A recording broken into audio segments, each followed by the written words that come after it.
Hey, hello friends. All right. Live chat so I can see people's messages. Let's see. Gotta get everything set up here as per usual. And we can get things going.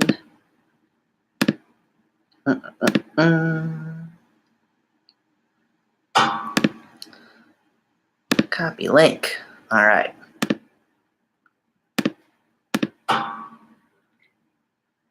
Hello, friends. Just joining. Yay. There's 6 of you. There's 7 of you. People are coming in. This is great. I'm just getting links out on Twitter and everything.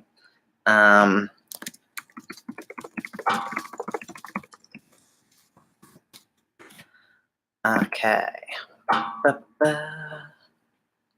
All right.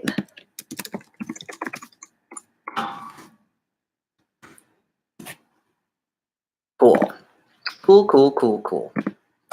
Let's get organized. Yay. Hi, Sam. Hi, Katie. So let me tell you the story of this sweet black eye I have. Oh, sweet. Yes. Okay. So Dan just popped in and said, Dan, you're heading to St. Louis for the dreaded conference. So we're definitely going to talk a little bit about that today, and talk about what that is and what's going on.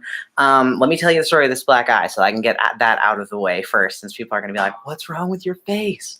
I have a black eye because I belong to a boxing gym and I got the crap kicked out of me the other day. I spar with other folks from the gym once a week, and this week we sparred on Monday, and I did not think about that when I thought about stuff that I had to do the rest of this week and that I was maybe going to have a black eye for part of it. So I've got this cool black eye. I had the weird, I'll just tell you the story as people are sort of like filtering in. I had this weird experience of like getting involved with just like the strange culture of masculinity around boxing, and then had that juxtaposed with going to Target yesterday to buy some makeup to cover up my black eye because I had a speaking thing.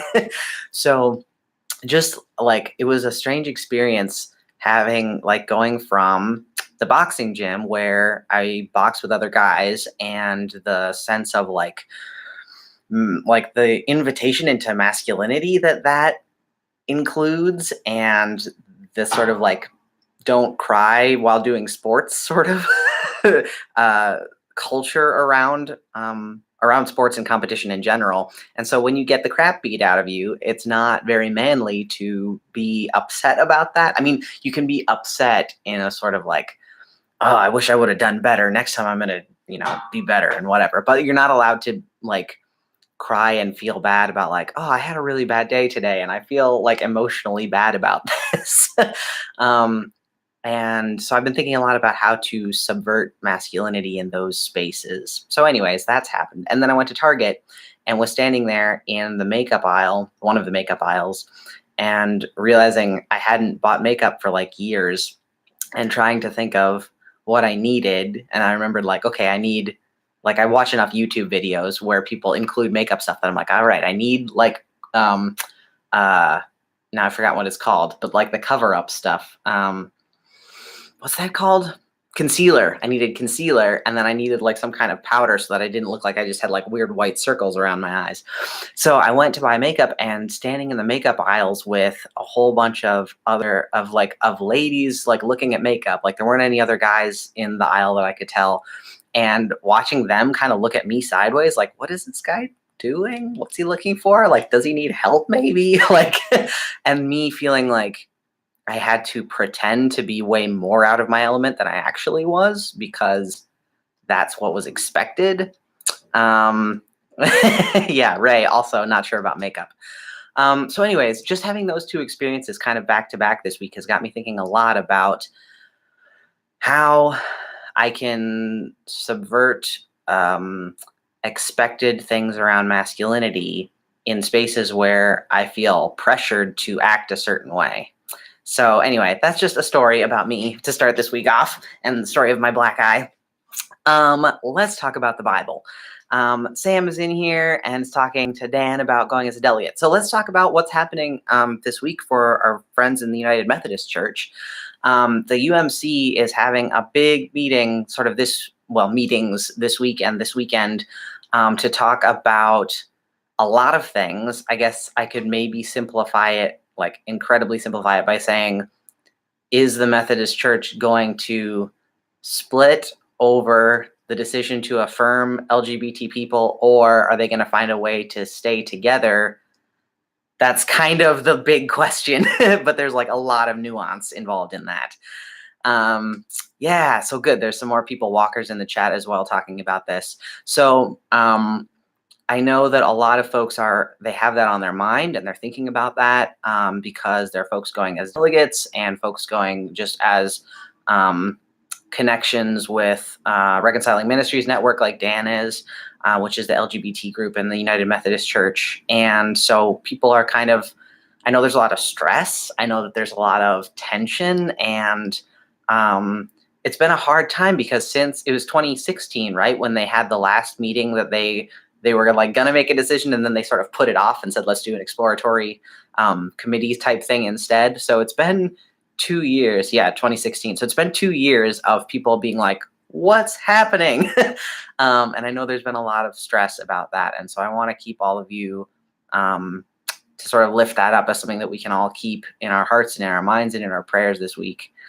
Anne says, if the UMC splits, the Episcopal Church will welcome you. So so we've got like mainline churches right now are in strange spaces where some are have like made more distinct welcomings, like taken more distinct welcoming stances. So the Episcopal, Sam says, if the UMC splits, the traditionalists can leave. So like if the UMC splits, there's going to be a group that are LGBT affirming and a group that aren't. And it's really, really complicated. But there will always be churches, regardless of how this turns out, there will always be churches that welcome you in the United Methodist Church and outside, because there are so many UMC churches that are committed to LGBT inclusion, regardless of sort of what the higher powers say about that. And that's actually a perfect lead into our story about Daniel today that I want to talk about. I was thinking about biblical characters that engage in things that look like sort of civil disobedience, or characters that engage, that sort of try to do the right thing, even though there's like a higher legal or religious power telling them to do something else. Not specifically with the UMC in mind, but just sort of in general, like how I think it's sort of like it comes out of that question that I have as I'm thinking about masculinity, like how do we do the morally right thing even when we're being pressured from external sources to do something else? So that's kind of like how this all came together as I was thinking about our Bible study for today. So the chapter we're going to be looking at is Daniel chapter 6. And I'm not going to read the whole chapter. I'm going to read pieces of it, but we're kind of looking at the story that's in the entire chapter. So let's get a little background on who Daniel is. At the beginning of the book of Daniel, if you look at Daniel 1, to just get a little backstory, Daniel and his 3 friends, who you might remember as Shadrach, Meshach, and Abednego, they were all brought with a group of Hebrews from the land of Israel after it was conquered by the Babylonians. So the Babylonians conquer Israel and they take a bunch of people captive back to Babylon. And Daniel and his 3 friends were some of those people. And what happens is the king of Babylon at the time sets up this, you can almost think of it as like a weird, like an internship within the context of slavery, which is a really weird thing to say. But what he does is he sets up this thing where he says, we are going to like find the best and the brightest of these Israelites who we've conquered. They're supposed to be young men. They're supposed to be beautiful. They're supposed to be without defect. They're supposed to be really smart. We're going to find all the best people. We're going to take them to our court. We're going to feed them the king's food, the king's diet. We're going to educate them in the language of the people here. And essentially, like, we're going to try to raise these people up as sort of new leaders who have been sort of indoctrinated with our ideas. So it was actually a really smart thing, like a kind of terribly smart thing that the Babylonians did, where they said, we're going to get these people we've captured, take them away from their families and their communities, train them in what we want them to do, and then send them back to these communities to oversee those communities and get their people to do our rules, or to follow our rules. So it was like this sort of devious thing that conquering groups would tend to do. So this is what happened with Daniel and his 3 friends. They were picked as some of the best and the brightest and brought to the Babylonian court. And that's what you see in Daniel chapter 1. Some interesting things happen right away with Daniel in chapter 1. First of all, Daniel is sort of taken under the wing of the chief sort of court executive. And what's interesting about that is that we've got, if you are familiar at all with any time that I've talked about eunuchs, I talk about eunuchs a lot, but he's taken under the wing of this chief executive. And the word in Hebrew that's used to describe this chief executive is saris. And saris is a word that can mean either a sort of chief executive of something or a eunuch. It's this weird word that kind of means 2 things. And so it's hard because we don't know which of those things it means in this context. And so some people have argued that Daniel and his friends were actually, and this group of people that are sort of taken back to Babylon and trained, were actually all made eunuchs at that time. And that would have made sense because essentially what the government of Babylon is trying to do is take away the power of these people and put them, like, to essentially take away any sort of power or respect that they would have had from their people, and being made eunuchs would have been part of that. So it would have made sense if that had been the case, including the fact that Daniel is sort of brought under the wing of this head person. That also sort of leads us in that direction. Albie says, you talk about eunuchs a lot. Yeah, it's almost like you wrote a book. True story. And so Daniel may have been a eunuch is sort of like the end point of this. And that can possibly change some of our readings about Daniel's sexuality and gender as we read the rest of his book. The other thing from Daniel chapter 1 that I want to mention before we skip to our actual chapter is that the first thing that Daniel does when he gets brought to the court in Babylon is he says, I don't actually want to eat the king's food. Like, they're supposed to be given this special diet of like the best meats, the best vegetables, the best everything, the best wine. And Daniel says, actually, I would like to just be a vegetarian and only eat vegetables. And the rest of the kingdom are like not, or the rest of the overseers are not sure what to do with that. Essentially what we think happened is Daniel said, there's no way that I can keep kosher, because he was Jewish, he was a Hebrew. He essentially was like, there's no way I can keep kosher eating this king's diet. So if I only eat vegetables, at least I can try to like keep kosher as much as I can. And the people who were overseeing him were not crazy about that idea, because they thought that if you didn't eat meat, you weren't, you couldn't grow strong. And they wanted to like get these young men like all strong and, I don't know, keep them good looking. I don't know. There was a lot of ideas about different kinds of protein that you needed back then. And so Daniel was supposed to eat meat, and he said, I'll only eat vegetables. And so he talked to this person who he's this head overseer who he kind of had this special relationship with. Some people have argued it might have been a sexual relationship based on the Hebrew. But anyways, he talks to this person and he says, give me a shot. I'm going to only eat vegetables for a little while, and then you can measure me against the people that are also eating meat. And it turns out Daniel's fine on a vegetarian diet. So that was sort of the intro to Daniel doing these weird little acts of disobedience, where he's kind of like, hey, I'm going to do something different because I know that it's right for me, and essentially getting away with it, or being helped by God so that it is okay. So that's the background to Daniel. And now we'll get into our bit here. Ray says, how my family reacted when I became a vegetarian. Not sure what to do with it. Yeah. Albie says, Daniel, our veggie royalty. Yes. Daniel is a great vegetarian, bit of vegetarian, what's the word? When you visibility, representation, good vegetarian representation in the Bible. Let's see. Yes. Okay. So Dan is already bringing up something else that I wanted to talk about Daniel before we get too much further into his story. Daniel says, "I always love how even though all four Israelites show great faith and commitment, Daniel is the only one who we refer to by his Hebrew name. Part of why I decided to keep the base of my birth name." Yeah. So Dan, let's talk about that for a second, because that's definitely something to keep in mind. So back in Daniel chapter 1, when we're first introduced to Daniel and his friends, we are introduced to them by their Hebrew names, and then they get their Babylonian names. So I'm going to go to Daniel 1 here so that I can read them all. So here we go. They were to be educated for 3 years so that at the end of that time they could be stationed in the king's court. Among them were Daniel, Hananiah, Mishael, and Azariah from the tribe of Judah. The palace master gave them other names. Daniel he called Belshazzar, Hananiah he called Shadrach, Mishael he called Meshach, and Azariah he called Abednego. So that's where we get these names that we're more familiar with now. And it's interesting that we tend to, when we tell those stories, and in the book, Daniel's three friends, their Babylonian names get used more often, but Daniel always goes by his Hebrew name. Like sometimes people will call him Belshazzar, but he always is referred to and talks about himself as Daniel. So that's kind of like, before we even get into chapter 6, that's the first thing that I really want to focus on, is this idea of Daniel being somebody who's willing to stand up for what he believes and who he knows himself to be, even if he's got all this pressure from the outside. And his name is one of those things.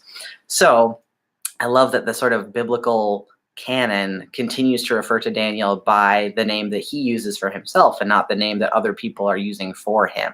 And I think that's kind of that's a nice piece of representation and reference for us, I think, for those of us that may have changed our names or go by a different name and people are not okay with using that. Daniel kind of knows how that feels, and I appreciate that. So let's get into Daniel chapter 6, the actual chapter we're going to talk about now that we've talked about Daniel so much. Actually, the book of Daniel is a pretty short book, but it does have some really confusing prophecy in it that is sometimes a little hard to get through. But in general, I'd recommend reading it. It's pretty short. So Daniel chapter 6. So what happens in Daniel chapter 6 is that Daniel is sort of like raised up to become one of King Darius's chief overseers. So King Darius was somebody who Darius would have taken over. He was a Persian king. He's called Darius the Mede in the text, but he was a Persian king, and he would have taken over after the king who essentially took Daniel and his friends into slavery. So this is a new king.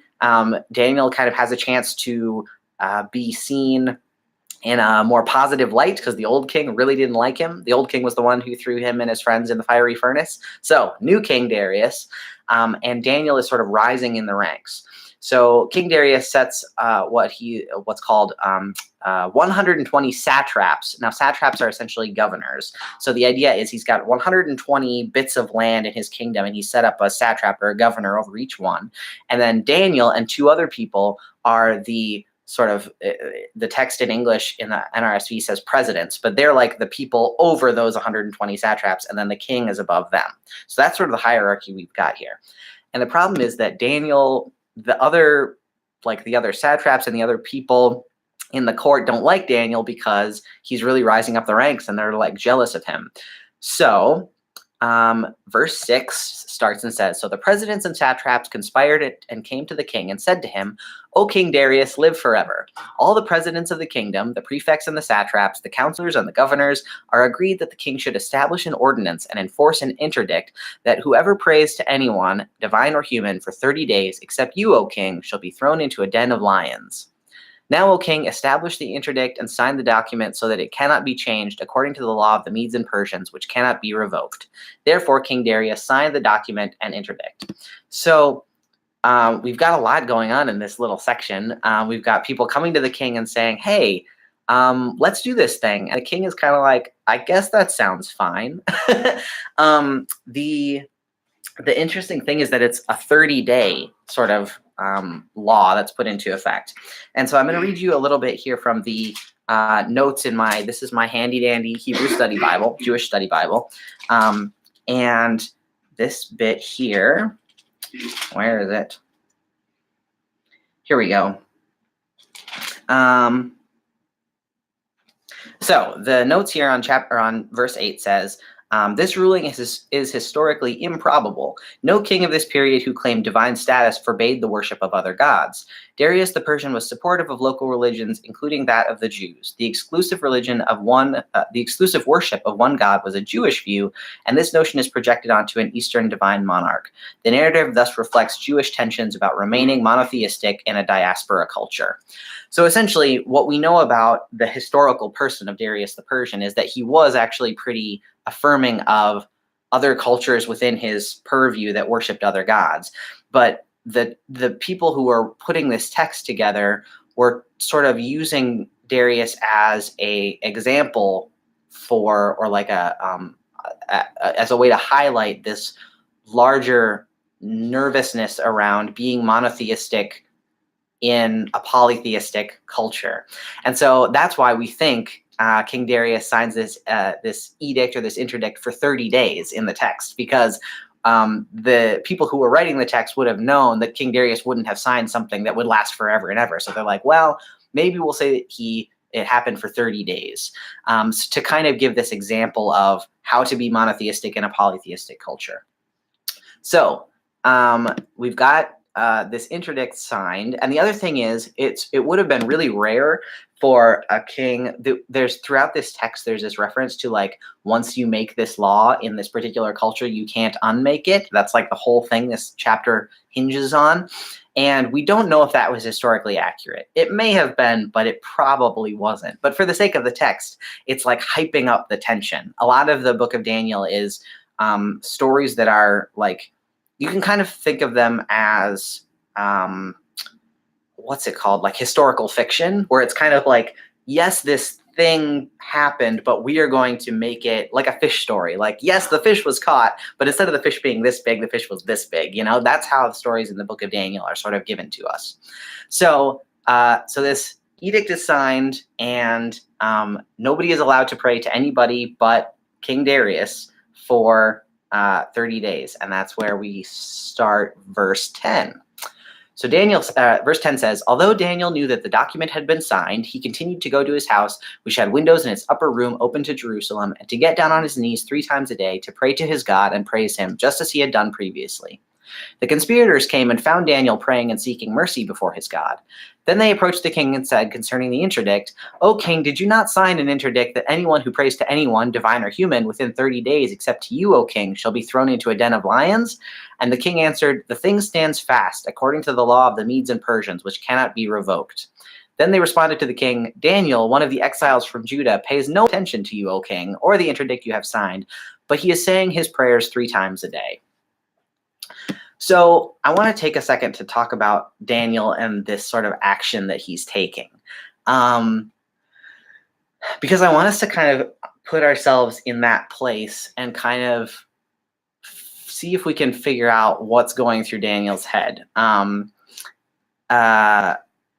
Jolene says in Esther, it also talks about the law of the Medes and Persians not being able to be revoked. True. Daniel and Esther are actually very closely related books. Excuse me, they're written in similar styles and with similar concerns and at a similar time period, we think. So there's definitely that's one of the reasons that we think maybe there is something behind this idea of not being able to revoke laws, because we have 2 separate books in the Bible sort of confirming each other. But unfortunately, those are kind of the only 2 sources we have that say that. So that's why people are like, maybe it was true, maybe it wasn't. But I love that you brought that up, because Esther and Daniel are very connected books. So when we're talking about Daniel taking this action where he says, like, it's more important to me to do this, to say my prayers 3 times a day, to affirm my identity as a monotheistic Jewish person, whether it comes to like not eating kosher food or not eating non-kosher food, or saying these prayers, which were by this time in Jewish history, the sort of 3 prayers a day thing had sort of come about, and then later on there was a 5 prayer a day sort of structure that was brought about. And so like there's kind of an interesting prayer structure going on here, which is like you can kind of connect to lots of Muslim prayer structures. There are similarities there because they come from similar texts. So anyways, talking about Daniel, I want to talk for a second about this idea of civil disobedience, because that was the first thing that sort of popped up for me when I was reading this story, is this idea of civil disobedience. So I looked up what the definition of civil disobedience is because I wanted to make sure that that was actually what was going on here. So I'm going to read you just a tiny bit from the Stanford Encyclopedia of Philosophy. I promise this won't be as dry as that sounds. Okay, so we've got the most widely accepted definition of civil disobedience defended by John Rawls. So that's who came up with this. He says, civil disobedience is public, nonviolent, and conscientious breach of law undertaken with the aim of bringing about a change in laws or government policies. So that's kind of the description that we have for what civil disobedience is that most people seem to work with or work around. Ray says philosophy is never dry. Ray, I love that about you. I wish I could feel that way. Sometimes philosophy feels dry to me. A lot of times not, but sometimes it does. But so we've got this description of civil disobedience, and I'm wondering whether you think what Daniel's doing meets those criteria. So I'm going to give it to you again. So the criteria are, it's public, nonviolent, conscientious breach of law undertaken with the aim of bringing about a change in laws or government policies. So does what Daniel is doing here, does that count as civil disobedience, considering that description? What do you think? Dan says it's not because it's not public. I think that makes sense. That like, because it says Daniel is going home to pray, he's in his own house. The Ray says his windows were open though. Jolene says he left his window open. So I want to look at the text here again, because I know that that's definitely something I remember, and I'm trying to remember if it's really in the text. Although he knew it had been signed, he went to his house, which had windows in its upper room open toward Jerusalem. Yeah, okay, so that is in the text. So the idea is that he's praying toward Jerusalem. That was also sort of part of these prayers in both Jewish and sort of in Muslim traditions during certain periods. And so he's got these windows open toward Jerusalem. So we assume that that's how people found out that he was praying at home, right? Because somehow all these other people found out that he was still doing this. It says in verse 11, the conspirators came and found Daniel praying and seeking mercy before his God. So we're not totally sure how they found out. Maybe they looked in through the windows. I remember, I don't know if you ever had like those biblical coloring books as a kid, but I definitely did. And there was one that I remember coloring that had a picture of Daniel like praying in his room, and then these people like peeking over the windowsill, looking in the window.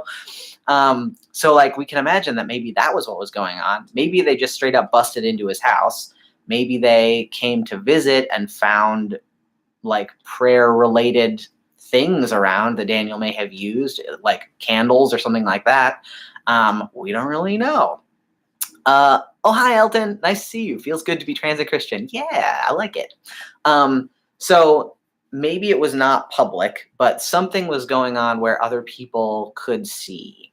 Anne says, we still pray toward Jerusalem. Most Christian churches are designed with their altars facing east. True, true. Not all churches, but many churches are set up that way. Oh, sorry, it's not Elton, it's Eaton. Sweet. Sorry, Eaton. I looked at the I in your name, and it looked like a small case L.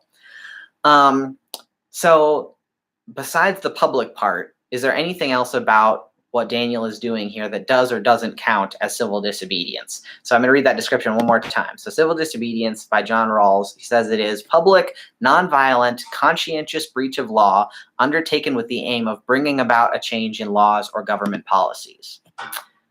My question about that description, yeah, is exactly what Zoe just said. Civil disobedience seems to imply that there's an intention to change the law.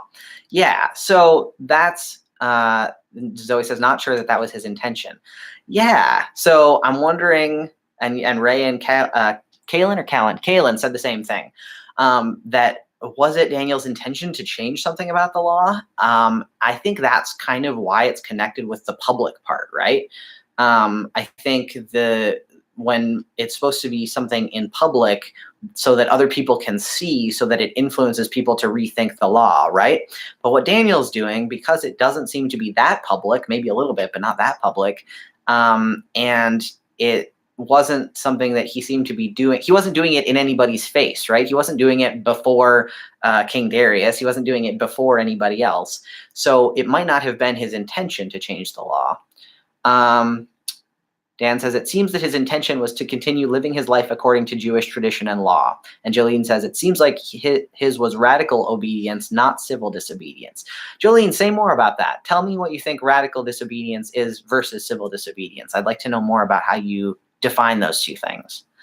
Dan, I think you're right. I think his intention seems to be, at different turns, to continue living as a Jewish person committed to Jewish tradition and law. I think that's a really good way of putting it, because the things that we know is, one, he didn't want to change. He liked his name and he didn't want to change it, and he wouldn't change it even though there was pressure from outside. Two, he wanted to stay kosher as much as he could, so he would only eat vegetables. And three, he was going to continue praying to God even though there was this edict that didn't allow him to. And each time, it didn't seem like he was doing anything, like he wasn't shoving this in anybody's face in these three sort of contexts, but he was just being consistent about about his identity and how he wanted to keep that identity despite the pressures around him, right? Oh, Eaton says, I'm from Malaysia. Yay! I love this. I love when we do these earlier ones because it allows people from other countries who have different time zones to get in on this. Jolene says, radical obedience to his understanding of God, not obedience to the people around him. That makes sense. Mary wants to know what happened to my eye. Mary, I talked about that at the beginning of the stream, but essentially I go to a boxing gym and I was sparring and I got hit in the eye. So it's okay. I wasn't beaten up by anybody who wasn't supposed to be beating me up. Zoe says, it reminds me of Jesus's instructions about prayer. Interesting, Zoe. Say a little bit more about that. Let's see. Hi, Rainbow. Nice to see you. Yeah, Ray says, I believe boxing happened to his face. Accurate. Anne says, it seems that in the ancient world, there was not a clear-cut difference between private and public faith. That's an interesting way of putting that, Anne. I like that. I think a lot of things that happened in terms of, there was a, like, there were public and private ways to show your faith. Like, there were things that you did as a community and things you did as an individual. But I think the public and private sphere thing is an interesting thing to think about. I know there's actually, I was just reading a paper about public and private spheres in what Jesus was doing throughout the Gospels. That there are some places in which Jesus does things out in the marketplace, and then there are some places where it's like when Jesus is at home with like Mary and Martha and Lazarus and things he does there, and the public versus the private spaces for Jesus is another interesting thing. So anyways, getting off on a tangent. Eaton, I'm glad you're here. Mary says, the whole thing, read Daniel, the part where the bad guys' families are punished as well as the people themselves, always bothered me. Yes. Okay, so we're almost to that bit. So I'm going to move us along a little bit in our text here. So Daniel does what he wants to do, like what's part of his identity, what's important to him, what he thinks is the ethical, moral, right thing to do, and he gets in trouble for it. So in verse 14, we get, when the king heard the charge, he was very much distressed. He was determined to save Daniel, and until the sun went down, he made every effort to rescue him. Then the conspirators came to the king and said to him, know, O king, that is the law of the Medes and Persians, that no interdict or ordinance that the king establishes can be changed. Then the king gave the command, and Daniel was brought and thrown into the den of lions. The king said to Daniel, may your God, whom you faithfully serve, deliver you. A stone was brought and laid on the mouth of the den, and the king sealed it with his own signet and with the signet of his lords, so that nothing might be changed concerning Daniel. Then the king went to his palace and spent the night fasting. No food was brought to him, and sleep fled from him. So in talking about this little bit of the text, I want to ask two questions. Oh, right, Eaton. So we're talking about Book of Daniel, chapter 6, and I just read verses 14 to 18. So the sort of two questions I want to ask about this little part of the text. The first one is, what do we do with the character of King Darius? Because he seems to have like signed this edict that would have been like that we kind of understand as the readers as a bad thing, but in general, Darius is seen as kind of a good king, and he's super worried about Daniel and about what's going to happen to him, right? So I'm wondering, is Darius a good guy or a bad guy, or is it somewhere in between? Who do you think? Like, do you think Darius is like clearly the people that are conspiring against Daniel are like the real bad guys in this text, right? But is Darius? What's up with him? Is he a bad guy? Is he not a bad guy? What do you think? Ray says Darius seems to be conflicted. Yeah. Zoe says Darius seems to be a true politician. Mary says, I think Darius was a decent guy. He just had a stupid moment. Eaton asks, Darius was Daniel's friend, right? Kind of. So Darius was the king, and Daniel was a servant or a slave in his court. And so Darius seemed to like Daniel, but he still did this maybe kind of stupid thing by signing this law. Ray says, I think Darius is a good guy and means well, but not brave enough to stand his ground. Soul says, Darius was deceived. Rainbow says, I feel there is conflict in Darius. Yeah. Dan says, I think Darius was king, but had puppet strings. I think you might be right.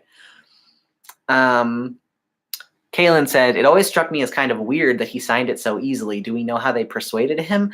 No, we don't really know. It seems like the people just came to him and was like, doesn't this sound like a good idea? People will only pray to you for 30 days. And Darius was like, all right. Eaton said, Darius was manipulated by the people against Daniel. Yeah, so I think Mary is kind of right there that maybe Darius was a decent guy. He just had a stupid moment. I think Ray is totally right in that idea of like Darius being a good guy, but wasn't brave enough to stand up to the people that were trying to manipulate him, maybe. And the other thing that who said it now? I'm trying to remember. The idea that, there we go. Zoe says, it does seem like the edict would have fed into his ego. Yeah. So that is, I think, the thing that strikes me most about Darius is that people come to him and say, wouldn't it be nice if people just worshiped you for 30 days? And rather than thinking about maybe the moral or the ethical or even like the sort of legal repercussions of this, Darius just kind of said, yeah, that sounds great. Like, I'll take that praise for 30 days. That sounds nice. Let's see, what else we got going on here? Luke says, I think Darius liked to try to please everyone. Dan says, it sounds a lot like the current political climate in the United States.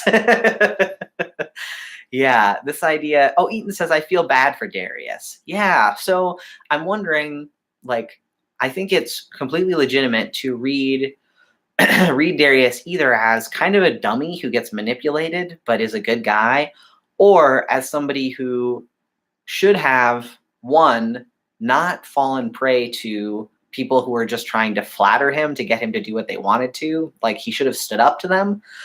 And as somebody who might have like fallen into this trap of inflating his own ego at the expense of other people. And so I kind of want to see, as much as I read this text and I want to see myself in Daniel as the person who like stands up and is like, no, this is wrong. I sometimes see myself in Darius and think like, am I being the person that is being, am I not standing up against the people that are trying to make me feel good about doing a bad thing? Am I being pressured by, masculinity, by things around sexism and around racism and white supremacy? Am I being pressured by those things? And am I Darius and I need to like stand up and say like, no, actually, if I give in to this, it's going to hurt a lot of people. So yeah, I have conflicted feelings about Darius. Luke says maybe he had major anxiety and didn't want to argue. Oh, me as heck. Daniel says, I think Daniel is important in such a time as this, given the political climate in the United States. It challenges folks to choose either their country or their faith. Yeah, there's a lot here, Dan, that I think speaks to the, what's the word that I want? The nationalism as faith thing. Like, we've got that going on in the text where we've got people praying to a king and sort of using this nationalistic identity as a faith identity that I think is similar to the way lots of people are doing things right now. Um, let's see. Zoe says it's easy to ignore the impact on other people if you can be persuaded you have the moral high ground. Yeah.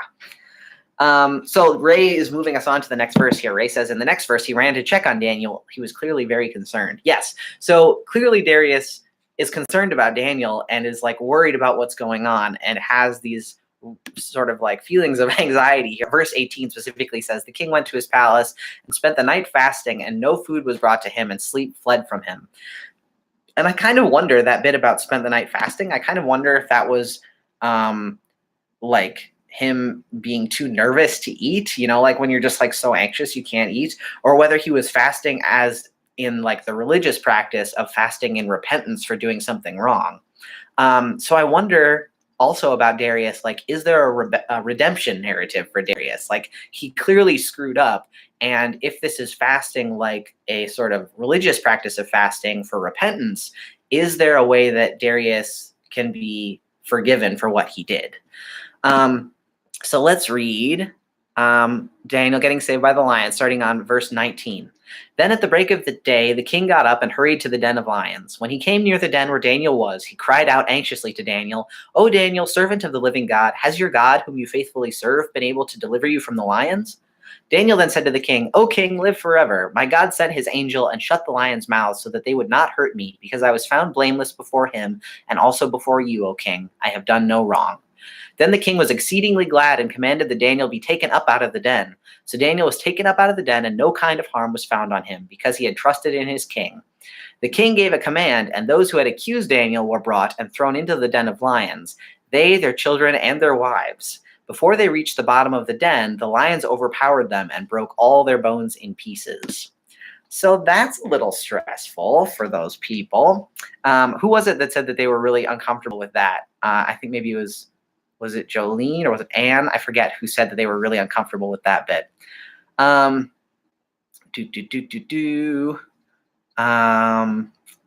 Mary. It was Mary who said that. Yes. So we've got this. Let's actually. I want to get right behind that, or a little bit before that first. The first question I have is: do we think that God delivered Daniel because Daniel stuck to his guns and was like such a ethically and morally stuck to what he was supposed to do? And did God save Daniel because of that, or did God save Daniel for some other reason? What do you think? Why did God save Daniel?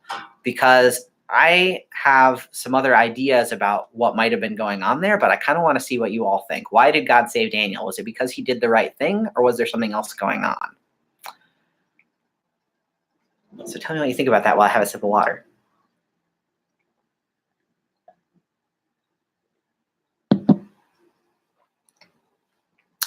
Rainbow says a mix of both.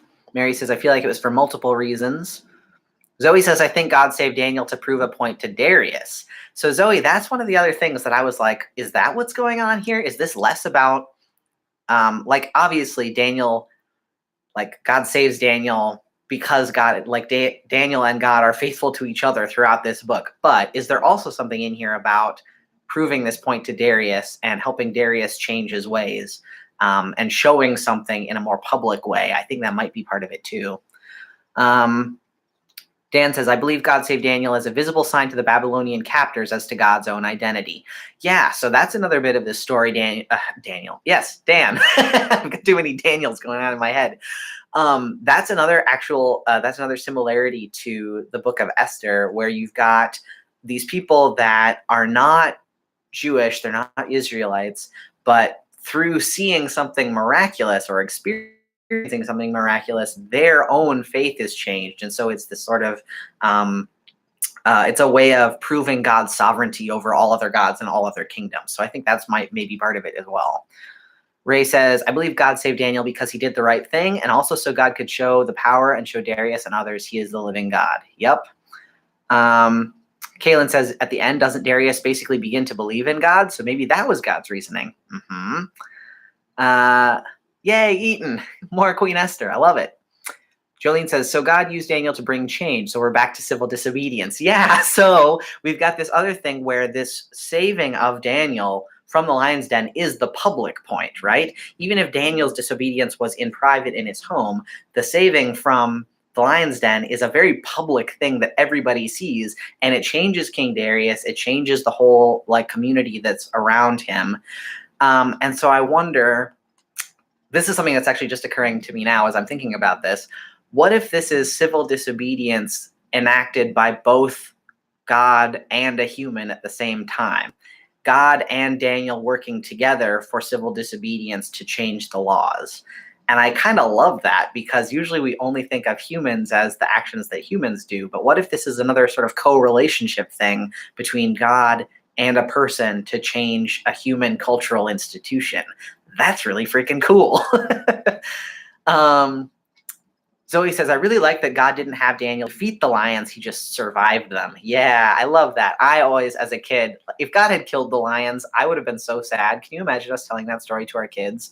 That would be so upsetting. No, he just shuts the lions' mouths. I love that. So that second part then that we should talk about is the people that are around the conspirators that try to get Daniel in trouble. Their families are also killed. Jolene says, I would argue it happens more than we think, God partnering with people. Agreed, Jolene.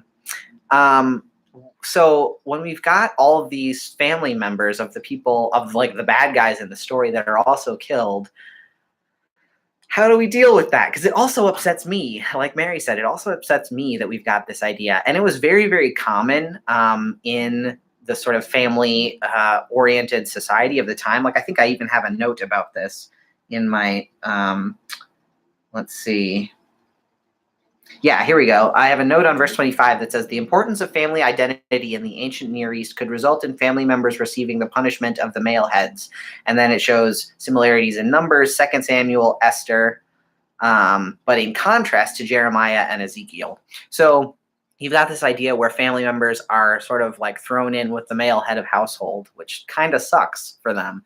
One of these sort of the Jewish stories in the Mishnah about what happened here is there's this story in the sort of oral texts of stories around the stories that says that the people who were conspiring against Daniel said that maybe the lions just weren't hungry for the time that Daniel was in the lion's den. And so Darius sort of bet them and said like, well, maybe they weren't hungry then. Maybe they're still not hungry. Would you be willing to like go spend a night in the lion's den?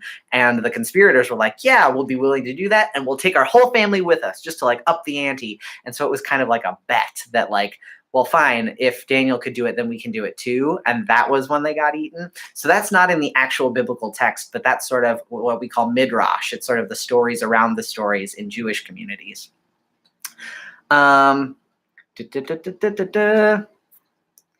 Yeah, good, Eaton. I'm glad people are talking with you. Eaton says, I'd like a conversation about how to cope with dysphoria as a Christian. And Rainbow says, can we have a conversation at a later date about atheism and non-belief in God? Yeah, let's have both of those conversations. I'm going to write both of those down, actually, while I'm just sitting here.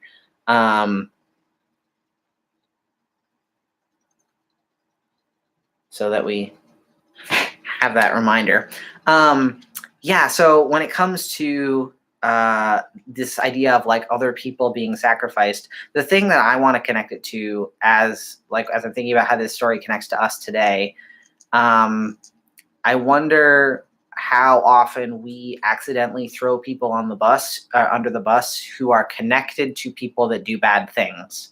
Because I know that happens quite a bit, where it's like, especially in the sort of call-out culture that we live in now, when somebody does a bad thing and we sort of take them down about it, thinking about the other people around them that accidentally get taken down as well, and how we might be more careful about that.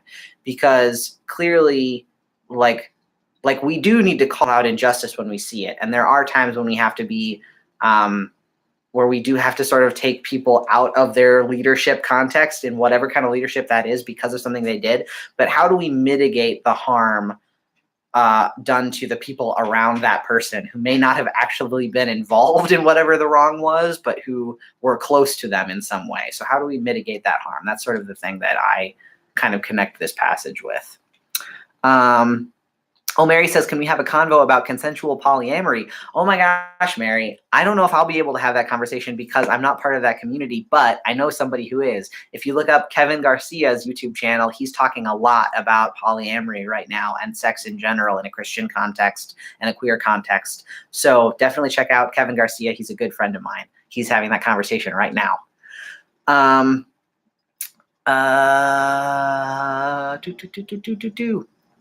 Anne says, we in modern Western culture tend to think in terms of individualism, but the ancients had a different collective identity. Yeah, that's also part of what's going on here with these families, that we had sort of family identities that were connected to each other in a way that we tend to not be so much anymore. And there's some good in that and some bad in that.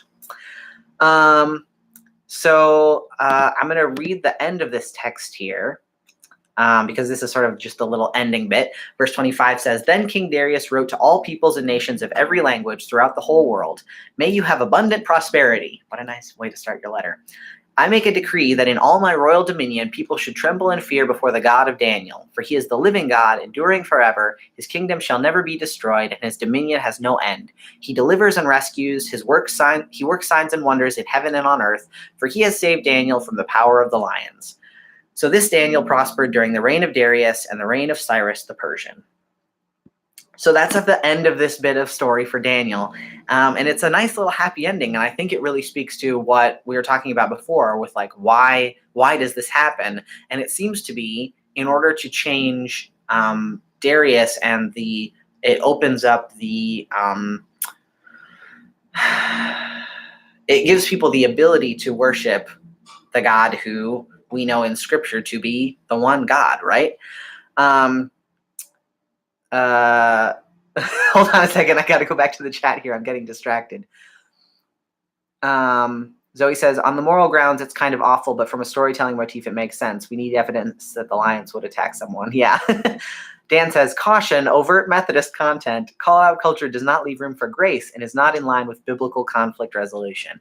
Yeah, Dan, I think a lot of us are starting to realize that the structure that we've all gotten involved in, where we find somebody who's done something wrong and just bash the crap out of them about it and find no way to let them repent and change their ways and be reintegrated into community, we're starting to realize like that's a really bad thing. And I think there are really cool ways that people are starting to work around that. My friend Alicia T. Crosby, who works with the Center for Inclusivity in Chicago, specifically works in restorative justice. So instead of just like punishing somebody for something, how do we help them change what they did wrong and be reintegrated back into community? And I think that's something that we definitely need in all of our contexts right now. Yeah, restorative justice. Yeah. So where was I going with this? That we've got the end of the passage. We've got Daniel. This idea. Yeah, this idea that it opens up space for people to worship the God of Israel that we see in this text. And so that's kind of like a nice ending to the story. Overall, I've had a fun time reading this story because it's a lot more, weirdly, I find it being a lot more about Darius in this chapter than it is about Daniel. Daniel does stuff, but Darius is the one that has like the weird transformation moment, or seems to in any ways. So anyways, I really appreciate that. Rainbow, I'm sorry you got all messed up in that. Soul says, Daniel is my favorite Old Testament book. Yay! It's a really interesting book. It's got a lot of weird stuff in it in Daniel's prophecies. So let's end with like the last 5 minutes here talking about how this story can be helpful for us as we think about our lives right now. Are there parts of this story that you connect to, that you that you're like, oh, that's not something that I had thought about before, and that's helpful for me as I go forward? Is there anything here about civil disobedience that might be helpful to you? Is there anything about the sort of sticking to your guns when it comes to things like who you know yourself to be that is helpful to you? Nolan's making fun of Darius a little bit, or no, making fun of the conspirators a little bit. How does this help you think about how you can sort of stick to your guns in helpful ways? Or how does it help you think of yourself and see Darius as sort of a cautionary tale, which is kind of how I feel about this story right now. Oh yeah, Mary, that bit about the male head of the family and in Near Eastern cultures. Yeah, that's like I said, there's connections in Numbers 16, 2 Samuel 21, and Esther 9. So you can find similar stories there. Let me see if there's anything else in my notes that I missed.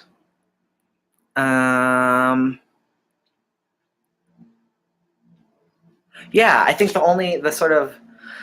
wait, hang on, before I get to my last question. Ray says, what connects to me is that Daniel worshiped God in a way others rejected, but stuck to it, and God provided protection when he needed it the most. Yeah.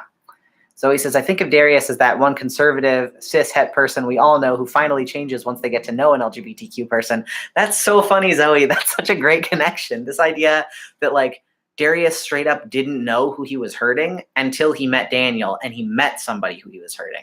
I think that's a completely, like, that connects so much to me. Like, there are so many people who just don't know that the things that they're doing hurt people until they meet the kind of person that they're hurting.